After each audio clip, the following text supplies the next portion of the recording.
In this quick video, I'm going to show you how to use the hand grip exerciser. It's pretty much self-explanatory, but there's different techniques that you can use. And I'm also going to show you how you can use it to lower your blood pressure, which has been proven. So as we have heard, as you're getting older, as you become a senior, and as you're getting older, hand strength is a great measure of determine how well you're aging and how quickly you will die. And if you have weak hand strength, that is not good. So you want to start out small, but with the hand grip, of course, you do one hand at a time, and what you want to do is reps. So starting out, you can do like 15 reps, and you want to squeeze all the way 15 times, and then of course you will reverse with your other hand. And one thing I like to do is when I go walking, I'll put this in my pocket, and as I'm walking, I'll do this. And sometimes I'll get up to 50 on each one. It'll strengthen not only your fingers, your hand strength, but it also will strengthen your forearms.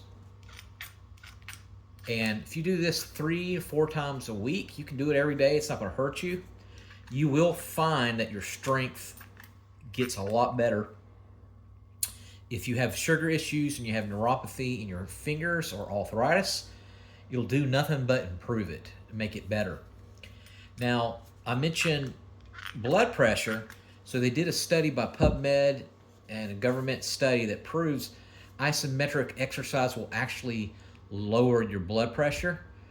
And that could basically what you're doing is you're holding the weight.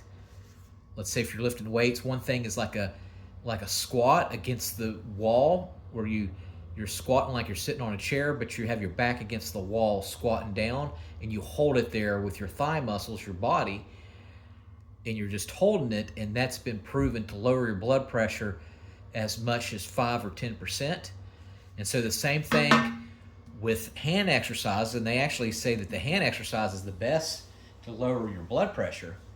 You basically hold the exerciser like this, and you don't let go. And you want to hold it as long as possible, maybe 15 and 20 seconds. And then I'll go to the next hand. We'll go 15, 20 seconds. And then we'll do about 3 sets of that for each hand. And if you do this daily, you should see like a 5 or 10% reduction in your blood pressure, especially if it's elevated. All right, it's great workout thing to have. It's cheap. I'll put a link in the comment section off of Amazon where you can get another pair if you lost one, or if you're trying to get one. Thanks for watching, and make sure you subscribe.